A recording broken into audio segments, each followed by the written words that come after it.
예, 열왕기상 18장 46절 지나면 45절까지 있거든요. 46절부터 19장 4절까지. 19장 4절 하겠습니다. 도망자 엘리야입니다. 도망자 엘리야. 예, 2절에서 이제 이세벨의 저주, 정죄가 있었고요.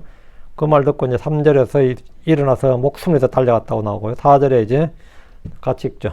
그러나 그는 스스로 광야로 들어가 하루 길쯤 가고 로뎀나무 이르러 그 밑에 앉아 죽기를 스스로 구하여 이르되 오 주여 이제 조카오니 내 목숨을 취하시옵소서. 이제 내가 내 조상들보다 낫지 못하기 때문이다.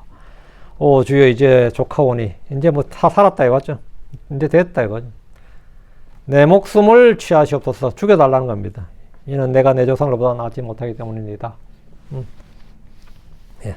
도망자 엘리야인데 잠깐 기도하고 시작합시다. 위대하시고 거룩하신 주 하나님 아버지, 자로 위대한 하나님의 사람들, 믿음의 사람들 불리는 그런 예언자들, 또 사도들이 할지라도 또 아버지 하나님 그런 사람들이 참으로 일순간에 무너진 것을 저희가 성경에서 자주 봅니다.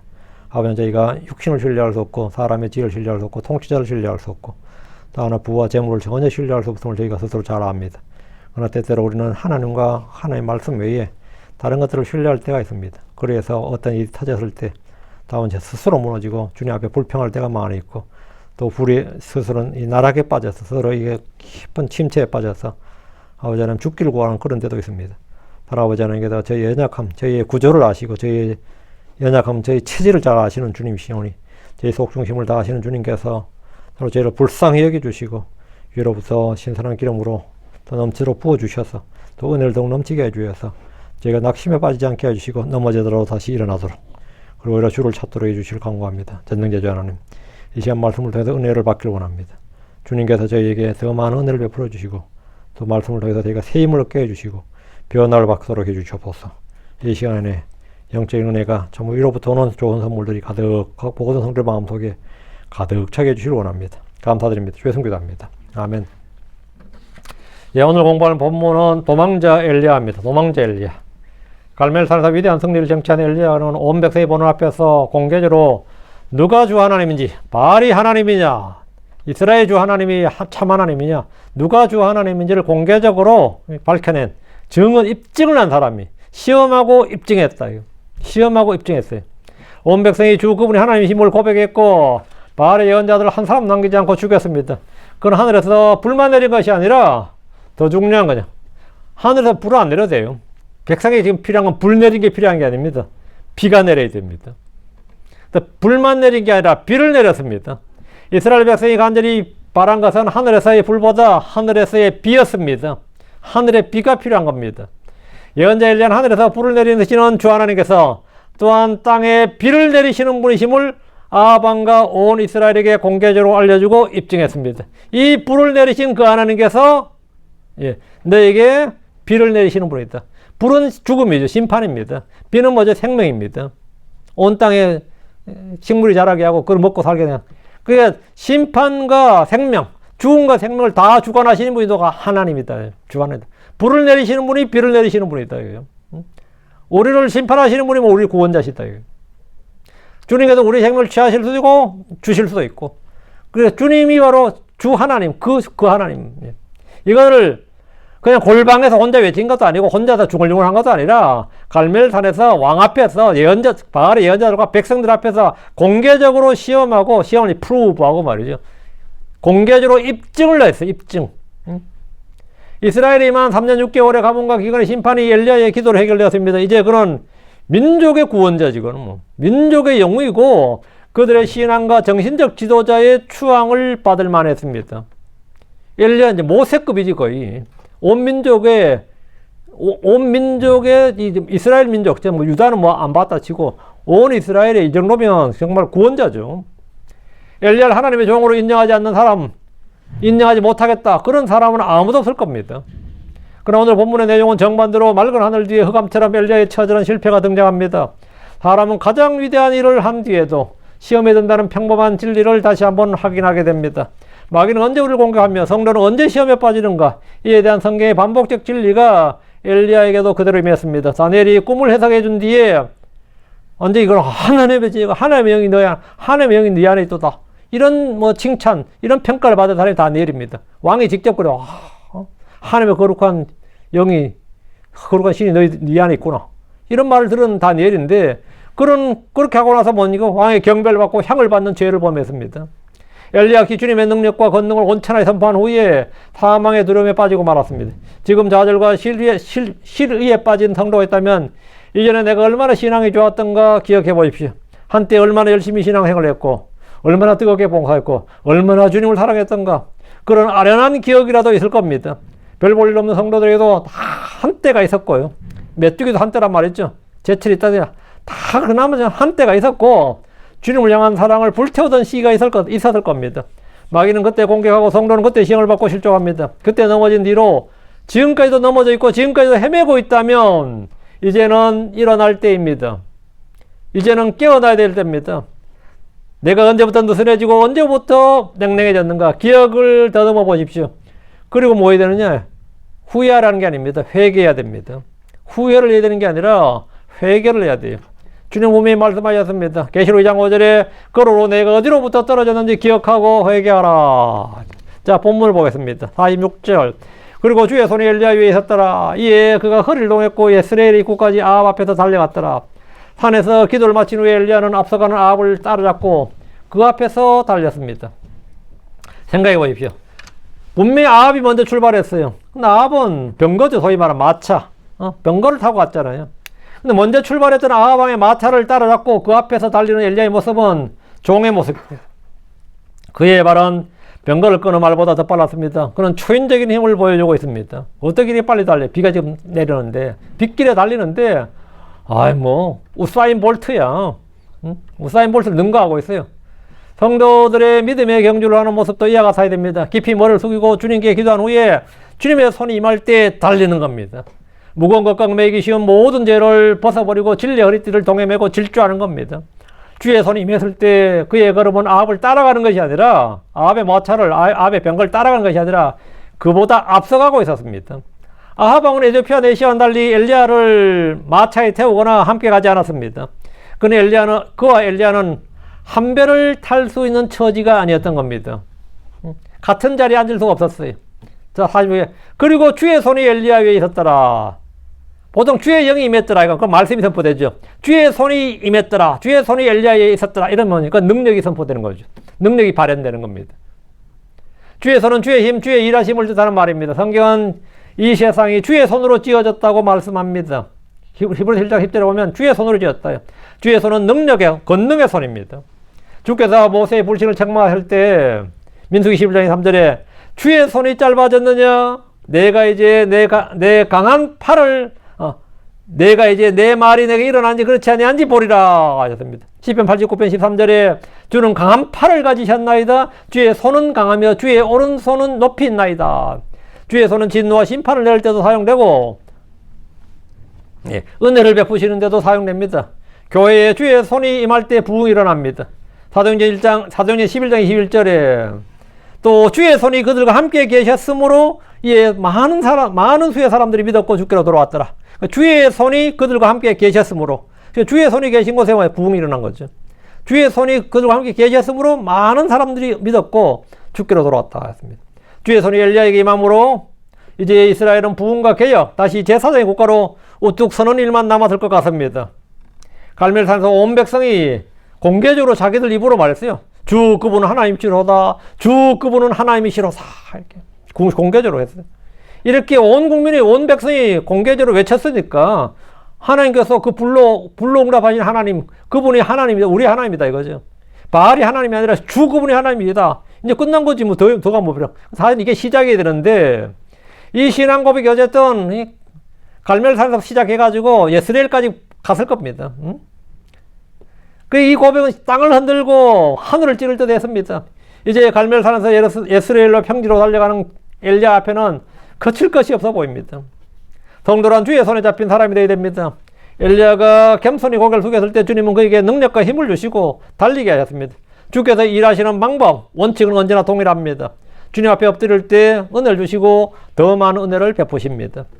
야고보서 4장 6절에 그러나 그분께서 더 많은 은혜를 주시느니라. 그러므로 그분께서 말씀하시니라. 하나님께서 교만한 자들 물리치시나 겸손한 자들은 은혜를 주시느니라.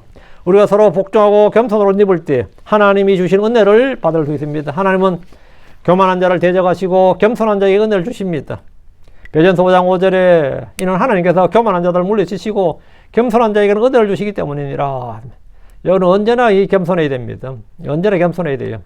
일이 잘 될 때는 일을 보지 말고 일을 잘 되게 해주신 주님을 봐야 돼요.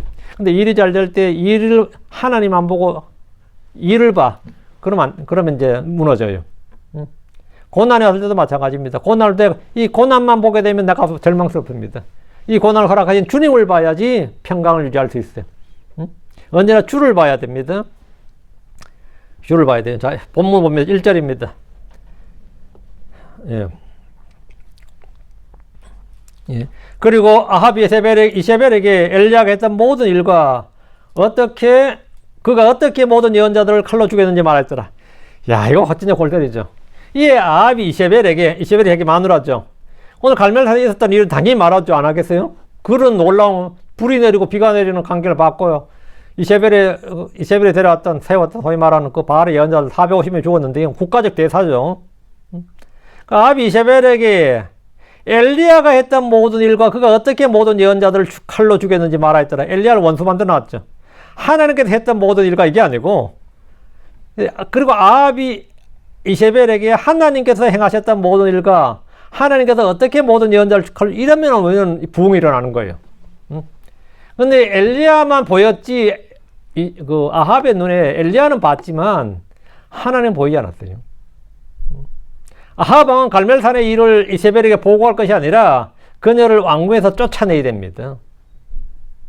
아합은 갈멜산에 직접 이스라엘의 참 하나님이 누구인지를 생생히 본 것을 증언하고 그동안 해왔던 제약을 회개하고 우상숭배를 멈추고 즉시 요시야 왕과 같은 일련의 개혁 조치를 취해야 됩니다. 내가 오늘 갈멜산에서 봤는데 그분이 하나님이었다. 바알이 아니었다. 우리에게 불을 내리시는 그리고 비를 내리시는 분은 하나님이지 바알이 아니었다. 이렇게. 그럼 되는 거죠. 그럼 부흥이 일어나는 거예요. 영적 회복이 일어나는 것이고, 온 왕국에 있는 바알의 산당들을 제거하도록 즉시 명령해야 됩니다. 하늘에서 불을 내리시고 비를 주신 그분이 참 하나님이시고 바알들은 거짓이고 헛된 것이고 우상임을 선포하고 마음을 다해 주를 구하고 찾아야 했습니다. 그러나 그의 간증에는 하나님이 사라지고 없습니다. 그의 눈에는, 그의 의식에는, 그의 생각과 마음에는 하나님이 없습니다. 아합은 이세벨에게 엘리야가 했던 모든 일이라고 말했습니다. 엘리야가 했던 모든 일. 엘리야가 아니라 이 모든 일을 하나님이 하셨다는 사실을 알지도 믿지도 못하고 엘리야가 한 일이라고 한 겁니다. 아합은 그동안 그들이 섬겼던 바알이 얼마나 무너한 신이며 그들의 예언자들이 불을 내리는데 실패했다는 이야기와 더불어 주 하나님께서는 불을 내리셨고 잠시 어떻게 비를 내리셨는가에 대해 말을 전혀 하지 않았습니다. 불신자들은 눈앞에서 일어난 하나님의 역사와 증거에도 믿지 않으려 하고 마음속에 하나님에 대한 생각을 하지 않으려 합니다. 아합의 모습은 믿음 없이 교회만 왔다 갔다 하면서 설교와 간증을 듣고 찬양과 예배를 드리면서 보고 들은 이야기를 집에 가서는 전혀 딴소리하는 거짓 신자들의 모습을 연상시킵니다. 오늘 교회에서 받은 은혜를 하나님께서 내게 주신 은혜로 해야 되는데 목사님이 뭐가 이러면서는 하나님은 없고 사람만 있어요. 사람만 있어요. 목사님이 오늘 설교 잘했지 뭐 다음에 잘하겠어 이러면 또 끝나는 거고, 오랜만에 목사님이 설교를 잘했다고 뭐 또 이러고, 그 사람은 하나님이 없어. 하나님 하신 말씀이 없거든. 지 마음에 맞는 거면 그니까 오랜만에 목사님이 참 설교다운 설교를 하시더라고요. 또 이런 사람도 있어요. 그 하나님 역사를 전혀 못 보는 거죠. 하나님 하신 말을 전혀 못 듣는 거예요. 그 딴소리 하는 겁니다. 집에서 오늘 예배 어땠어 하는데 은혜 받은 말씀이 뭐예요? 혹시 뭐 새롭게 결단한 것이라도 있나? 뭐 도전 받은 말씀이 있으세요? 뭐 이런 질문하는 사람도 없지만 이런 영적인 대화는 온데간데 없고, 오늘 교회 갔다 왔냐고 낮에 점심은 뭐였냐? 이러고 있어. 낮에 점심은 뭐 맛있느냐? 반찬은 뭐였냐? 누구는 옷을 왜 그렇게 입었고 왔는지 모르겠다니. 사람 이야기만 해. 응? 받은 말씀이나 하나님 주신 은혜나 이런 건 전혀 말하지 않고 교회 가서 무슨 이야기 목사님 뭐가 어떻더라. 뭐 어떻더라. 누구 뭐가 어떻더라. 사람 이야기만 잔뜩 보고 들은 게 사람밖에 없거든요. 그 큰 게 사람이 얼마나 많아. 보고 들이 사람만 보이지 하나님이 안 보이니까 사람들 이야기나 쓸데없는 잡담만 잔뜩 늘어놓습니다. 이들이 바로 아합의 후예들입니다. 이들이 바로 아합의 후예들이에요. 아합의 관심은 하나님이 아니라 엘리야였고 바알의 예언자들이 그 산에서 모두 죽은 것이었습니다. 엘리야는 하나님의 예언자였고 바알의 예언자. 엘리야는 안 죽었고 엘리야가 어떻게 해요? 모든 예언자를 칼로 죽였는지, 나쁜 놈. 어떻게 450명을 죽이냐. 왕명도 아니고, 자기가 말하지도 않았는데요. 엘리야가 죽이라 그랬잖아요. 그건 하나님이 아니라 사람의 관심이 있었던 거예요. 오래 지속된 가뭄과 기근이 아합을 회개하게 하지 못했듯이, 하늘에서 내린 불과 바알의 예언자들이 죽은 죽음과 하늘에 내린 큰 비가 아합을 전혀 회심시키지 못했습니다. 그런 주님의 은혜도 아합은 회개하지 않았고 회심하지 못했습니다. 죄와 마귀의 권세에 매인 아합의 마음은 지옥불에 들어가듯이 저 하늘에서 올라가든지 변화되지 않을 것이라는 사실을 생생히 보여줍니다. 어떤 환경에서도 그 사람의 마음이 변화되지 않는다는 겁니다. 그는 전형적인 졸부였고 왕비 이세벨에게 꼼짝 못하는 꼭두가시였습니다. 그는 하나님의 말씀보다 엘리야의 증언보다 사악한 왕비 이세벨의 말에 훨씬 더 귀를 기울이는 자였습니다. 열왕기상 21장 25절에 그는 아합과 같이 자신을 팔아 주의 눈앞에서 악을 행한 자가 아무도 없었으니 그의 아내 이세벨이 그를 부추겼더라. 그의 아내 이세벨이 그를 부추겼더라. 아합은 그러니까 마누라 말을 잘 들었다 이 말입니다. 오늘 아합과 이세벨 부부처럼 남편이 집에서 가장 역할을 전혀 수행하지 못하는 가정이 늘어만 갑니다. 남편의 권위나 가장의 권위라고 하면 가부장적인 악습처럼 생각하는 크리스천들도 있습니다. 남자가 여자의 머리 되면 유교 봉건주의 이념이 아니라 성경의 건전한 교리고 주 하나님의 말씀입니다.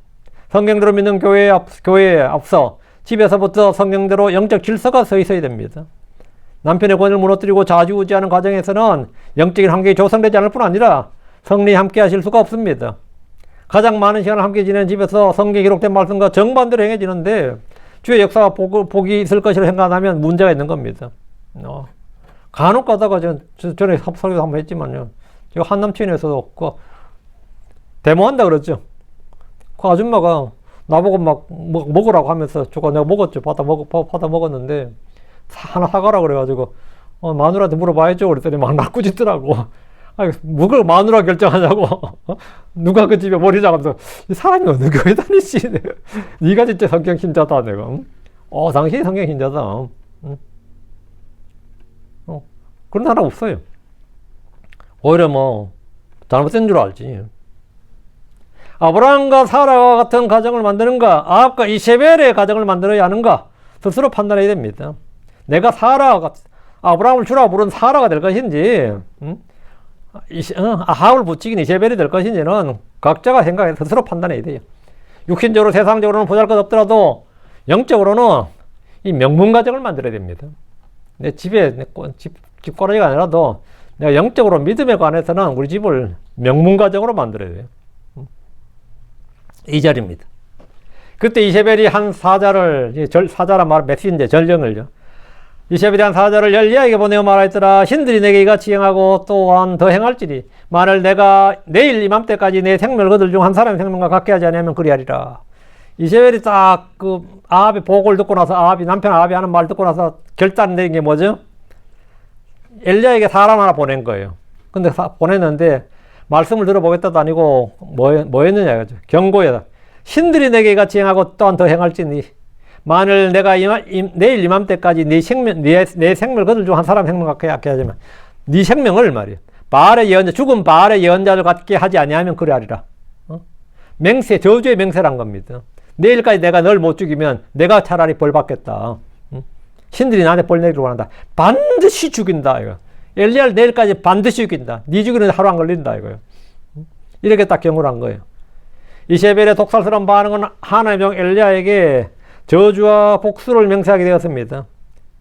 하나님의 진리와 능력은 악인들로 하여금 분노를 일으키게 합니다. 엘리야를 반드시 죽이겠다고 신들에게 맹세하지만 결국 처참하게 죽은 사람은 엘리야가 아니라 이세벨 자신이었습니다. 근데 엘리야도 이때는 뭡니까? 쫄았어요. 이 말 딱 듣는 순간 엘리야가 미친년 하려면 해. 죽이려면 죽여봐. 쥐가 뭔데. 이래버리면 이세벨이 더 분노하겠지만 내가 엘리야는 먼저 지랄하고 있네 그럼 말면 해요. 그냥 간단하게. 미친년 지랄하고 있네 이런 끝인데 엘리야가 그 말 듣는 순간에 그냥 완전 쫄아버린 거야. 그냥 완전히 나 죽는다네요. 미치고 환장하겠네. 응? 이러는 거야 지금. 응? 하나님께 분노하고 그분의 종들 향해 이를 갈고 복수를 맹세한다 해도 악인의 진노를 종식시키는 분 역시 하나님입니다. 시편 37편 12절 15절에 그 사악한 자가 그 의로우신 분을 대적하여 음모를 꾸미고 그를 향하여 그 이를 가는도다. 이를 가는도다. 주께서 그를 비웃으시니 이는 그분께서 그의 날이 다가올 보시기 때문이라. 사악한 자들이 칼을 뽑았으며 또 그들이 활을 당겼으니 가난한 자와 궁핍한 자를 쓰러뜨리려 하며 또 행실이 올바른 자를 죽이려 함이라. 의인들과 선한 자를 죽이려 하는 게 악인들이에요. 죽이려 하잖아요. 그들의 칼은 오히려 그들 자신의 심장을 찌를 것이요 그들의 활들은 부러지리라. 이게 심판입니다. 하나님의 보응이에요. 엘리야도 이렇게 딱 나오는 겁니다. 근데 엘리야보다 나았던 게 엘리사라고. 엘리사는 지 적들이 그 군대를 보냈을 때도 우리가 저들보다 많으니라. 오히려 이 게하시는 달달 떨었는데 엘리사는 전혀 떨지 않았어요. 전혀 떨지 않았어요. 그럼 당연히 엘리야도 어땠어요? 엘리야가 아합 만나러 갈 때 떨어서 안 떨었어요? 하나님께서 엘리야한테 아합 만나러 가라 그랬잖아요. 18장에서. 그럴 때 아합의 종 오바다는 달달 떨었는데 엘리야는 조금도 떨지 않았죠. 자기를 막 죽이려고 사방에 막 이웃 나라까지 엘리야 찾으러 보낸 그 아합 만날 때도 엘리야가 안 떨었는데 이세벨 만날 때 떴네. 그 여자가 더 무서운 거라 이게. 엘리야도 아합이 무서운 게 아니라 아합의 마누라가 무서웠던 거예요. 이게 하늘 품에 무섭다는 걸 이제 엘리야도 안 거야. 3절입니다. 그리고 그가 그것을 보았을 때 그가 일어나 자기 생명을 위하여 가서 유다에 속한 브엘세바에 이르러. 그 예스르에서 브엘세바까지 달린 거예요. 브엘세바는 저 밑이죠. 자기의 종을 거기에 남겨두었더라. 지금까지 엘리야는 항상 하나님의 말씀을 듣고 그 말씀에 따라 행동했습니다. 주께서 가라면 가고 서라면 서고 주께서 시키는 대로 한 게 엘리야입니다. 아합을 만나라면 아합을 만났고 이랬는데, 근데 지금은 뭔 일인지 하나님의 말씀에 따라 움직이지 않고 스스로 판단하고 스스로 움직였습니다. 왜? 두려움에 빠졌어. 이 두려움에 빠졌어. 내일까지 무조건 뭡니까? 가야 되는 거예요. 내일까지는 무조건 피해야 되는 거죠. 스스로 두려움에 빠져서 스스로 판단하고 움직였습니다. 그는 생명 위험을 감지하고 주님께 기도하고 주님께 자신의 혼을 맡기는 대신에 주님의 처분을 기다리는 대신에 스스로 모든 일을 처리하려 했습니다. 만약에 엘리야가 둔해 가지고요 도망 못 간다 하더라도 이때는 하나님께서 신이 또 말씀이 임해서 이세벨이 네 목숨을 노리고 있으니 네가 어디로 도망가라 하든지 뭐 어디 피해 있으라 했을 겁니다. 그러니까 엘리야는 사실은 아무 걱정할 게 없는데 이 말을 듣고 나니까 그게 아닌 거죠. 엘리야의 눈은 믿음의 창시자여 온전케 하신 예수님을 바라보는 대신에 그 하늘을 바라보는 대신에 살기로 가득한 왕비 이세벨에게 가 있었습니다. 하늘을 누려하고 사람을 누려하지 말라는 것이 성경의 기본적인 가르침이고 반복적으로 강조하는 진리임에도 불구하고 엘리야는 사람을 두려워하기 시작했습니다. 사람을 두려워하면 반드시 덫에 걸립니다. 반드시 실수와 오류와 잘못 다음에 죄를 범하게 됩니다. 왜? 잠언 29장 25절에 사람을 두려워하면 올무에 걸리느니라. 그러나 누구든지 그의 신뢰를 주 안에 두는 자는 안전하리라. 사람을 두려워하면 덫에 걸린다. 올무에 걸린다. 전에. 엘리야는 사람을 두려워함으로 스스로 덫에 걸리고 말았습니다. 스스로 덫에 걸렸어요. 믿음의 조상이라 추앙받는 아브라함이 아내를 2차례나 누이라고 속인 이유가 뭡니까? 사람을 두려워했기 때문입니다. 이삭의 아버지가 제 아내 리브가를 누이라고 거짓말하는 이유가 뭐예요? 사람을 두려워했기 때문입니다. 사울 왕이 하나님 앞에 큰 죄를 범한 이유가 뭡니까? 백성을 두려워했다. 사람을 두려워했다고. 자기 입으로 말합니다. 사무엘상 15장 4절에 이에 사울이 사무엘에게 말하였더라. 내가 죄를 지었나이다. 이는 내가 주의 명령과 당신의 말씀을 어겼으니 내가 백성을 두려워하였고 그들의 음성에 순종하였기 때문입니다. 내가 백성을 두려워하였고. 사울이 백성을 왜 두려워합니까? 자기가 왕인데 백성을 왜 두려워하냐고요. 인기투표로 왕된 사람도 아니고 하나님의 기름 부음 받아서 왕됐는데 자기가 정권을 유지하기 위해서는 계속 왕노를 하기 위해서는 하나님의 사랑을 받고 하나님의 은혜를 받아야지 왜 백성들의 인기 지지를 왜 구하냐고요. 근데 자기가 그러잖아요. 내가 죄를 지었나이다. 이는 내가 주의 명령과 당신의 말을 먹였으니 왜 어겼느냐 이거. 내가 백성을 두려워하였고 사람을 두려워하는 게 문제였다 이거죠. 다윗이 필리스틴으로 도망가서 그 가드 왕이죠. 아기스죠. 그 입에 침을 흘리면서 미친 짓을 했던 이유가 뭡니까? 사람을 두려워했기 때문입니다. 다른 거 없어요. 총독 빌라도 예수님께서 전혀 죄가 없다는 사실을 알고 그렇게 말하면서도 그분을 십자가에 처형한 게 무엇 때문입니까? 백성들을 두려워했기 때문입니다. 밀란이 일어날까봐 백성을 두려웠기 때문이에요. 하나님을 두려워하지 않고 사람을 두려워하면 반드시 올무에 걸리고 죄에 떨어집니다. 주님은 제자들에게 말씀하셨습니다. 마태복음 10장 28절에 그리고 몸은 죽이나 혼은 능히 죽일 수 없는 자들을 두려워하지 말라. 차라리 혼과 몸을 다 능히 지옥에서 멸하실 수 있는 분을 두려워하라. 저도 참 교회 상도가 없는 게 참 다행이지. 사람 많아봐. 나도 쫄보가 돼가지고 이 사람 눈치 저 사람 눈치 보는 사람 없으니까 마음대로 할 수 있는 거지 이렇게. 응? 하나님 내가 그걸 잘 아시니까 그래. 사람 두려워하지 말라고요. 응? 아니 두려워할 사람 자체를 안 주니까 더 좋지. 그러니까 말씀을 마음대로 선포할 수 있는 거지. 이렇게. 근데 지금 더 중요한 거는 많아도 커도 압도적인 뭐가도 외모를 취하지 말고 하나님만 두려워하는 그게 정상적인 크리스천이고 정상적인 사역자죠. 참으로 신실하고 의로운 사나이로 보이는 사도 베드로가 주님을 세 번이나 배반한 이유가 뭐냐? 사람이 두려웠기 때문입니다. 마음에 하나님 없는 빈자리에는 언제나 다른 것들로 가득 차게 됩니다. 주의 두려움이 있으면 다른 두려움이 없지만 주의 두려움이 없을 때 사람에 대한 두려움으로 가득하게 됩니다. 사람이 죽고 사는 것, 특히 성도가 살고 죽는 것은 전적으로 하나님의 뜻에 달려있다는 사실을 신뢰해야 하면 독기에 찬 이세벨의 놀람, 그런 말에, 그런 협박에 놀랄 필요도 두려워할 필요도 없을 겁니다. 엘리야나 아합을 만나는 것에 대해서 조금도 두려움이 없었습니다. 실제로 아합을 만나러 할 때 주님 내가 아합을 어떻게 만나냐고 만나자마자 나 죽일 텐데 그런 두려움이 없이 만났어요. 그러나 이세벨의 위협에는 엄청난 두려움이 있었습니다. 구원하는 믿음, 살아있는 믿음, 승리하는 믿음이 우리를 모든 두려움에서 구원해 줍니다.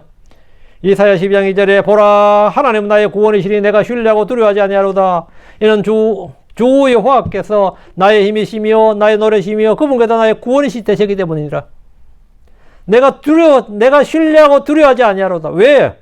이는 주 여호와께서 나의 힘이시고 나의 노래시고 그분께서 나의 구원이 되셨기 때문이라. 이사야 26장 3절에 그의 생각이 주께 고정된 자를 주께서 완전한 화평 속에서 지키시리니 이는 그가 주를 신뢰하기 때문이다. 주의 눈을 주께 고정하면 뭐냐? 내가 생각이 주께 고정된 자는 주님께서 완전한 평강, 완전한 화평 속에서 평강, 평안, 화평 같은 말이에요. 완전한 화평 속에서 지키신다잖아요.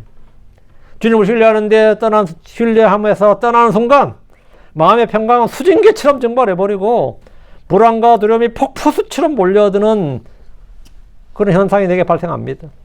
시편 125편 1절에 주를 신뢰하는 자들은 시온산같이 되리니 그 산은 움직일 수 없으며 영원히 가느니라.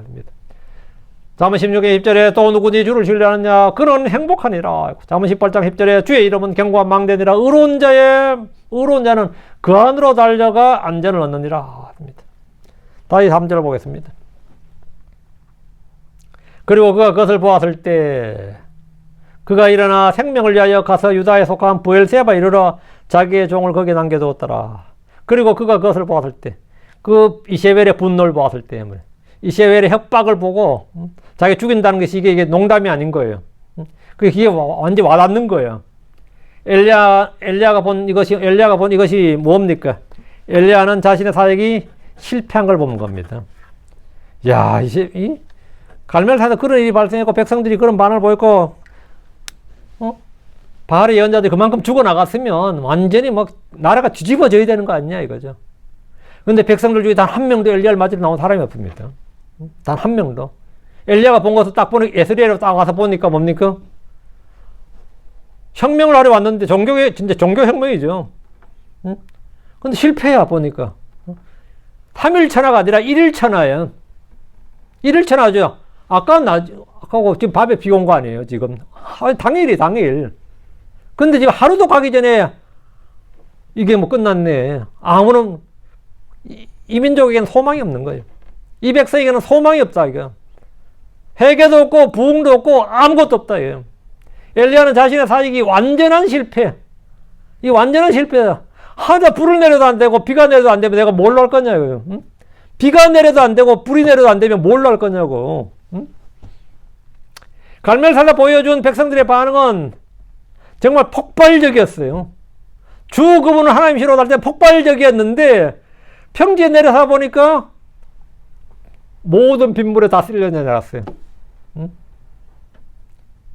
모든 백성들이 왕구로 달려와서 이세벨을 몰아내고 바알의 산당과 제단들을 무너뜨린 등 회개 열매가 전혀 없었습니다. 그들은 하늘에서 내린 불을 보았을 때 주 그분이 하나님이시라고 외쳤습니다. 분명히 외쳤어요. 그리고 엘리야의 말에 순종해서 바알의 예언자를 죽였어. 그럼 뭐가 일어난 거 아닌가? 혁명이 일어난 거 아닌가요? 그리고 하늘에서 큰 비가 내렸습니다. 하나의 응답이죠. 근데 그 큰 비가 말이죠. 그 하나의 복의 비죠. 은혜의 비라고 그거는. 생명의 비고 구원의 비였습니다. 근데 그 큰 비가 내리자 그들 속에 타올랐던 불길도 다 꺼져버렸습니다. 됐다. 이제 안 해도 되네. 비 내렸어. 됐어. 이제 주 하나님 안 믿어도 돼. 비 내렸잖아요. 그러다 이 타올랐던 불길이 모두 비에 꺼져버렸어요. 그들의 믿음도 함께 꺼져버렸고 빗물에 씻겨 나가버렸습니다. 예언자 엘리야는 이제 민족적 회개와 영적 부흥 이런 큰 기대를 안고 산에서 그렇게 빠르게 진짜 아합의 마차보다 빠르게 달려 내려왔는데 그가 본 것은 이전과 달라진 것이 하나도 없는 냉혹한 현실이었습니다. 백성들은 냉랭했습니다. 아합 왕은 전혀 변화가 없었습니다. 이때 사람들은 우리 뭐 믿음이고 뭐고 해도 영적인 사람에서 절망합니다. 힘들게 수고해서 열매를 거두려 때 아무것도 없다고 생각해 보십시오. 믿음으로 걷지 않고 보는 것으로 걷는 것은 실패와 좌절의 길입니다. 엘리야가 예스레에서 본 것은 이세벨의 기세가 전혀 꺾이지 않았다는 걸 확인했고 아합 왕 역시 전혀 변화가 없다는 것을 확인했습니다. 백성들 역시 아무런 반응이 없다는 걸 확인했어요. 450명의 바알의 예언자들이 칼에 죽었다는 소식에 이세벨이 두려워하고 기가 꺾여야 되는데 이세벨이 막 달달 떨 줄 알았는데 450명이 막 죽었다 그러고 백성들이 다 주급을 하나님이라고 했으면 이세벨이 이러다 내 쫓겨나는 거 아니냐, 이러다 내가 죽는 거 아니냐 이런 생각이 되는데 그런 반을 기대했는데 말이죠. 도리어 불가선 분노로 엘리야를 내일까지 죽이겠다고 하니까 그렇게 맹세를 하니 엘리야는 겁에 질려버렸습니다. 기싸움이죠. 악인이 던지는 위협적인 말에 엘리야가 가슴이 무너졌습니다. 그는 주의 손이 임하여 신나게 달려왔던 그 걸음걸이로 다시 한번 달려야죠. 이제는 정신없이 브엘세바로 달렸어. 유다의 최남단에는 브엘세바로 달렸어요. 그는 주의 손이 임해서 달렸던 그 발걸음으로 말이죠. 도망갈 때는 또 발이 더 빨라지죠. 우리는 여기서 성도가 올바르게 살아가기 위해서는 하나님께서 은혜와 성령을 주실 때뿐이라는 사실을 절감합니다. 전에 엘리야가 보여준 믿음과 담대함은 엘리야 자신의 성품이나 훈련으로 된 것이 아니라 주님께서 그에게 베푸신 은혜의 산물이라는 사실입니다.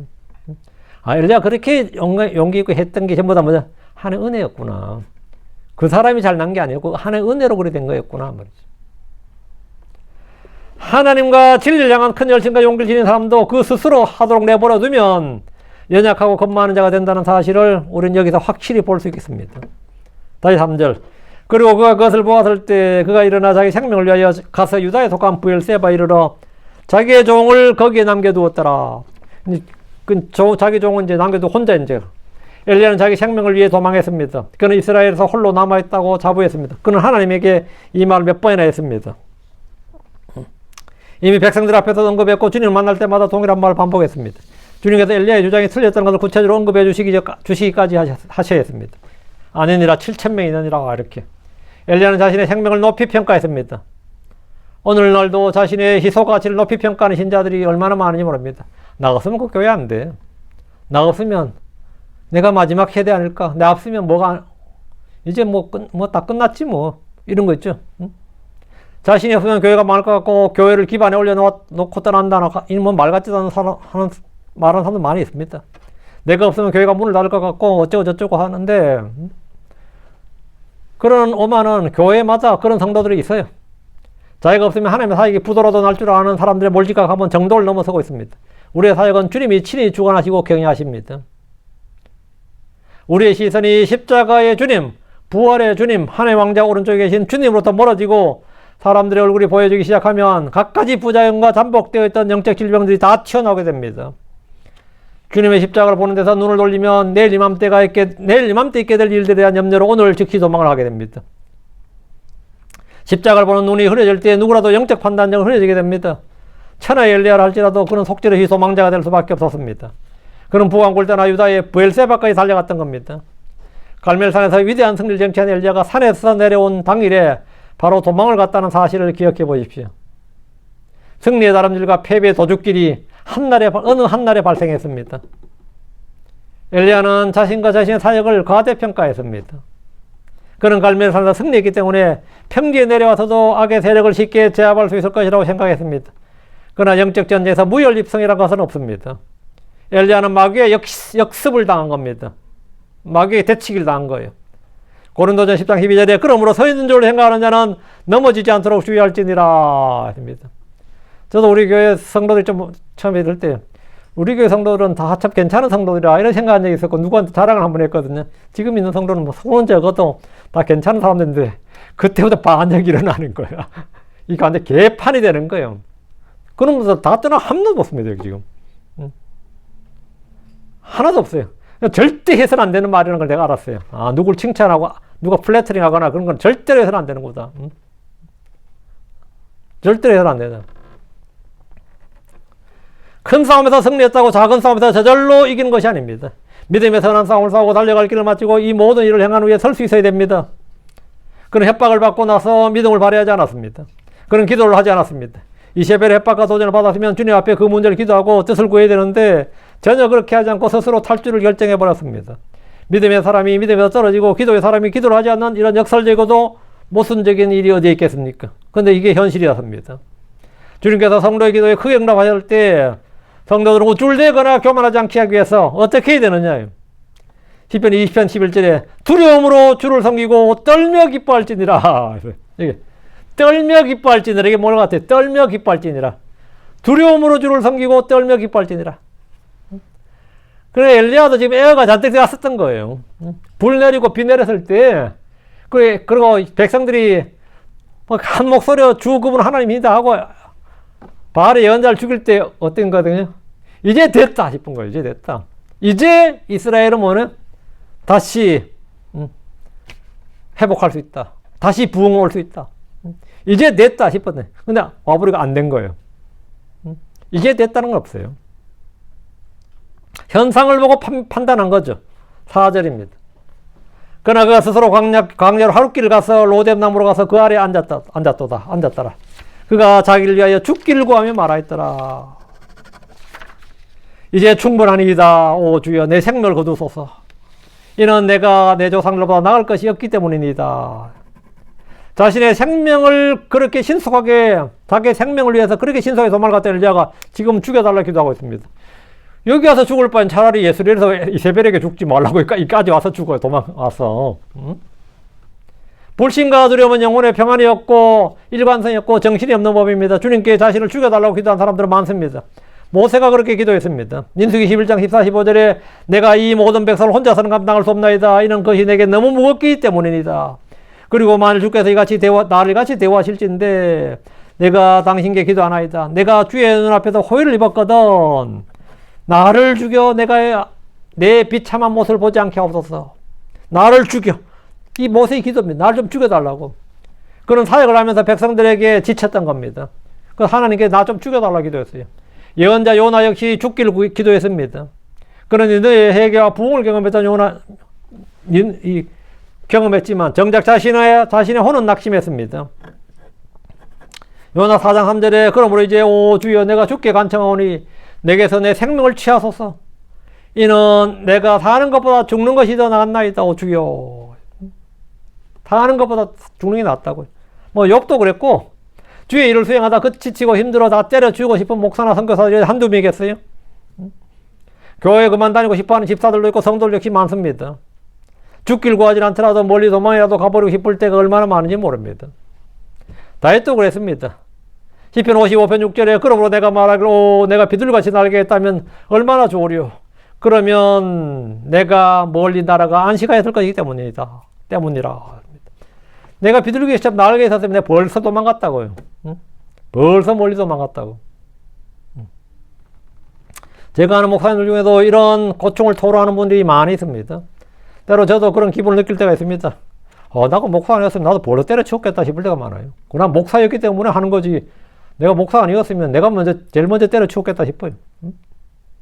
수가 적으면 믿음과 성령이 충만한 똑부러진 소수정예 성도로 돼야 되는데 성경도 들고 오지 않고 기도 모임도 오지 않고 자기 작은 일상사보다 우선순위에서 뒤로 막 밀리는 설교와 예배를 볼 때면 내가 지금 사역하고 있는지 교회 놀이하고 있는지 분간이 안 갈 때가 많습니다.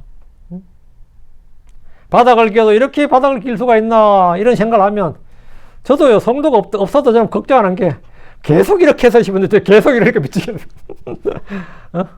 아, 이게 뭐 1, 2년 이러고, 뭐 아무리 해도 뭐 10년 정도 이러겠지. 이게 뭐 몇십 년 했는데, 이게 벌써 지금 몇 년째야, 지금. 응? 27년째냐, 지금. 아, 내버리, 지금 이제 솜을 완전 깎아가지고, 이제는 죽을 때까지 이렇게 했구나 싶어요. 죽을 때까지 이렇게 했구나. 어? 이런 때에, 그럼 우리가 해야 될 일이 뭐겠습니까? 이럴 때 해야 될 일이 뭐겠냐고. 주님의 은혜와 긍휼을 구해야 됩니다. 내가 나를 불쌍히 여기는 것은 아무런 의미가 없습니다. 내가 나를 불쌍히 여기는 것은 아무것도 아니에요. 주님이 나를 불쌍히 여겨야 됩니다. 내가 나를 동정하고 연민하고 그건 아무것도 아니에요. 주님이 나를 불쌍히 여기시고 동정하셔야 돼. 응? 주님께서 나를 긍휼히 여기셔야 되고 여기셔야 내가 위로가 되고 힘을 얻습니다. 자기가 자신을 불쌍히 여길 때 마음이 어두워지고 세상이 원망스럽고 하나님이 원망스러워지고 그냥 눈물만 주르르 흐르게 됩니다. 내가 뭐 한 짓이고 이거요. 이 킹제임스 성경 들고 이게 뭐 한 짓이고 있고 그래요. 자신을 불쌍히 여긴 자는 언제나 절망과 죽음이 곁에 있습니다. 자신을 불쌍히 여긴 자는. 여러분 이런 적이 없습니까? 로뎀나무 아래서 지나간 날들의 회한을 곱씹으면서 엘리야 걸죠. 우리는 모두 매 순간 주여 우리에게 믿음을 내주셔서 간절히 기도해야 됩니다. 주께서 은혜를 베풀어 주시고 주께서 나를 긍휼히 여겨주시도록 기도합시다. 다시 4절. 그러나 그가 스스로 광야로 하룻길 가서 로뎀나무로 가서 그 아래 앉았더라. 그가 자기를 위하여 죽길 구하며 말하였더라. 이제 충분하니이다. 오 주여. 이제 충분하니이다. 이 말은 뭐냐. 이제 예언대 더 안 하겠다 이거죠. 이제 주님 따르고 뭐 하는 거 이거 다 안 하겠다. 이제 나 예언대 안 한다 이거. 예언대 안 한다. 이제 살고 싶지도 않다 이거예요. 오 주여 내 생명을 거두소서. 이는 내가 내 조상들보다 나을 것이었기 때문입니다. 엘리야의 기도는 처절해 있습니다. 엘리야는 감옥을 선포하고 불을 내리고 다시 비를 내리는 이런 일로 이스라엘의 부흥의 실패성을 보고 3년 6개월나 비가 안 내리고 이런 초자연적인 이적과 기적이 있었음에도 표적이 있었으면 안 되는 걸 보니까 그리고 자기는 이전에 예언자도 안 했단 말이야. 하늘에 불까지 내렸는데 이래서 내가 안 되는 거 보니까 내가 하는 이 모든 일들도 이전에 예언자들보다 나을 게 하나도 없구나. 우리 조상들보다 나을 게 하나도 없구나. 이전에 예언자들도 하지 못한 일하고 자신을 그냥 변호하는 것 같아요.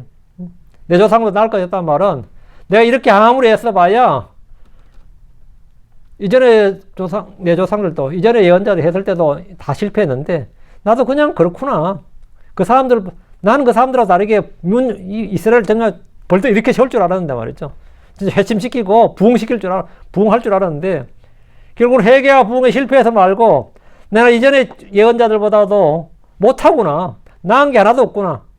거친 번지를 했는데 실속이 하나도 없구나 말이죠. 결과나 열매가 없구나. 그 엘리야는 기대하는 결과를 전혀 얻지 못했습니다.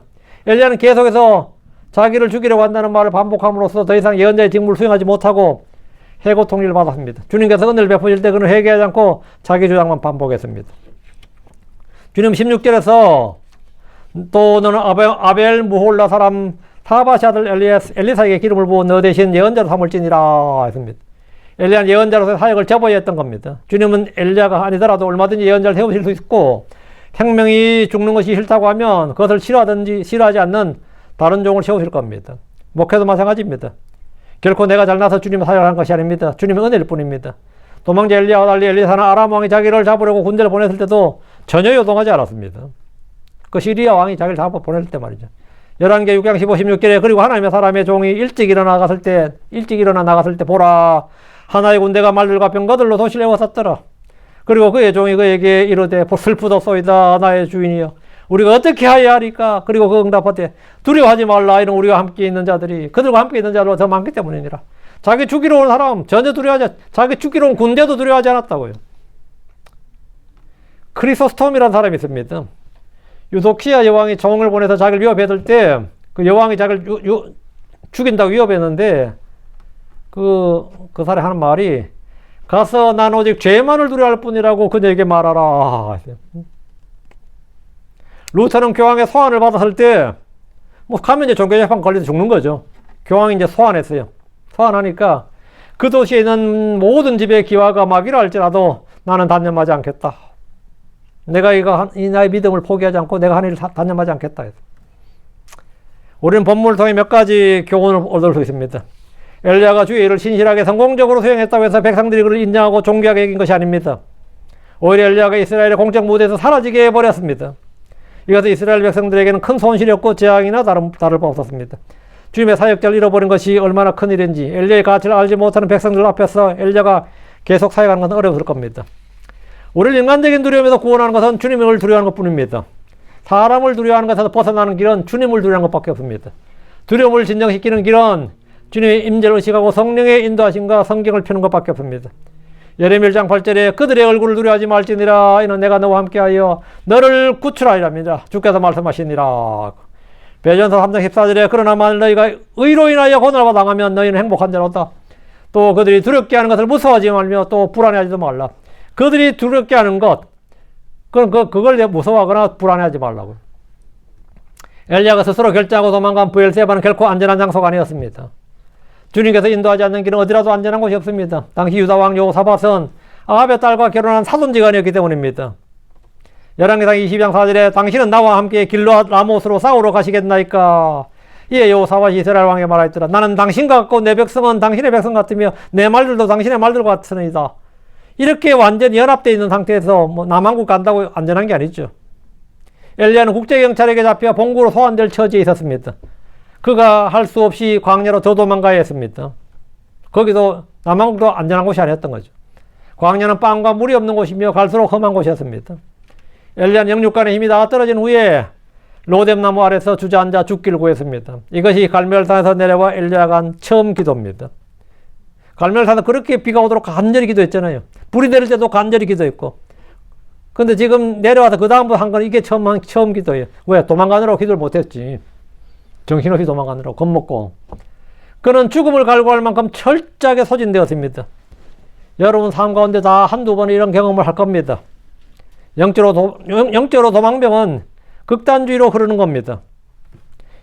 예레미야 역시 힘들 때는 주님의 말씀을 선포하지 않겠다고 극단적인 말을 서슴지 않았습니다. 예레미야 20장 9절에 그때 내가 말하였노라 내가 그분에 대하여 언급하지 않으면 더 이상 그분의 일을 말하지 아니하리라. 그러나 그분의 말씀이 내 마음에서 마치 내 뼛속에 갇혀 타오르는 불 같았다. 이에 내가 참게 지었고 가만히 있을 수 없었도다. 막 그건이 막 나온 겁니다. 극단적인 선택도 하게 됐죠. 크리스천들도 극단적 선택하는 분 많이 있습니다. 회복하지 못하면 그렇게 되는 겁니다. 회복하지 못하면. 어떤 성도는 내 다시 평생 다시 교회 안 간다는 사람이 있고 내 평생 다시 기도하지 않겠다는 사람도 있고 주님께 분노와 적개심을 드러내는 말을 서슴없이 막 합니다. 주님으로부터의 도피는 결국 자기로부터의 도피로 이어지고 그것이 죽음에 이르게 되는 겁니다.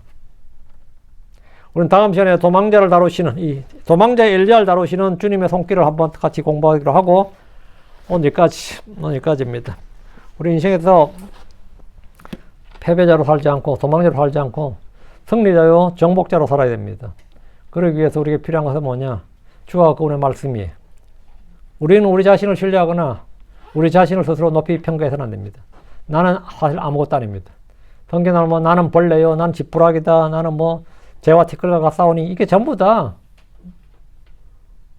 성경에 다 맞는 말이죠. 나는 부정한 자다, 나는 전염병 같은 자다, 다 맞는 말입니다. 진짜 나는 아무것도, I am nothing이다. 나는 아무것도 아니다. 이것이 은혜를 받는 길이에요. 우리는 주님께서 나와 함께 계시지 않을 때 나 자신은 내가 아무리 과대평가해 봐도 아무것도 아닙니다. 내가 나 자신을 아무리 불쌍히 여겨봐도 그것도 아무것도 아니에요. 주님이 나를 불쌍히 여기시고 은혜 베푸시도록 주님께서 나를 동정하시고 연민과 정을 가지고 목자의 심정으로 나를 대해주시기를 우리 같이 기도해야 됩니다. 그래서 우리가 그렇게 하면 우리는 늘 승리자로 사는 겁니다. 예. 아무리 좋은 냉장고에도 전기가 들어오지 않을 때는 신발장으로밖에 못 쓴다고 그러잖아요. 아무것도 아니다 이 말입니다. 아무리 좋은 전자제품이라도 아무리 좋은 컴퓨터도 전기 안 들어오면 아무것도 아닙니다. 그같이 아무리 훌륭한 크리스천이라도 주의 영, 주의 말씀이 내 안에 충만하지 않고 들어오지 않으면 충분하지 않으면 영적인 삶을 살 수가 없습니다. 살 수가 없어요. 기도합니다. 위대하고 간주하는 감사합니다. 저희를 구원하신 주님께서 그걸 공일과 은혜를 베풀어 주셔서 저희가 이렇게 살고 있습니다. 저희가 아무것도 아닌 것을 주님께서도 아시고 또 우리도 알고 마귀도 알고 다른 사람들도 다 알고 있습니다. 다만 간혹 우리가 마음이 우미하여서 속임수를 당하고 또 힘이 거짓된 마음으로 또 극도로 사악한 마음으로 스스로 자신이 뭔가 된 줄로 생각할 때가 있습니다. 스스로 우쭐댈 때도 있고 교만할 때가 있습니다. 거만해져서 아버지 스스로 패망의 길로 들어설 때가 많이 사오니 하나님 아버지 하나님 저희를 불쌍히 여기주시옵소서. 저희는 저희 자신이 정말 재와 티끌 같은 자요 아무것도 아닌 자고 만물의 찌꺼기요 오물과 같은 자임을 고백합니다. 우리 인생이 뭡니까? 잠깐 보이다 사라지는 안개 풀 같은 자들입니다. 전능자 주 하나님, 다만 주님께서 우리 안에 거하시면서 우리 안에서 일하실 때, 주님께서 우리에게 은혜를 베푸실 때만, 주의 영으로 저희에게 말씀하시고 일하실 때만 저희가 힘이 있고 저희가 무언가가 된 것처럼 그렇게 일할 수 있습니다. 전능자 주 하나님께서 은혜 주셔서 저희가 늘 주님이 누구신지를 알고 저희 자신이 누군지를 알게 해주시옵소서. 예수를 믿지 않는 사람들은 이미 그리스도 안에 하나님께는 죽은 자들이고 아버지 마귀의 종들이고 하나님과는 분리된 자들입니다. 이 시간 예수 믿지 않는 모든 혼들이 있다면 그들이 아버지 예수를 믿고 구원받게 해주시옵시고 주님 안으로 들어오게 해주시고 주님께서도 그 안에 거하여 주셔서 아버지 생명의 길로 걷게 해주십시오. 저희가 육신의 남은 때를 정말 의의 길로 진리의 길로 성령이 끄시는 대로 그 길 대신 그리스도 안으로 그렇게 걷길 원합니다. 저희가 주의 길에서 조금이라도 좌로나 우로나 벗어나지 않고 치우치지 않도록 하시고 아주 표대를 향해서 부르심의 상을 향해서 믿음의 길로 계속해서 걸을 수 있도록 복을 주시옵소서. 주님께서 우리에게 베푸신 은혜가 힘이 많고 큽니다. 계속해서 저희에게 가르쳐 주시고 그것이 실감되게 해주시옵소서. 아버지 하나님, 저희가 저희 자신을 높이 평가하지 않고 신뢰하지 않게 해주십시오.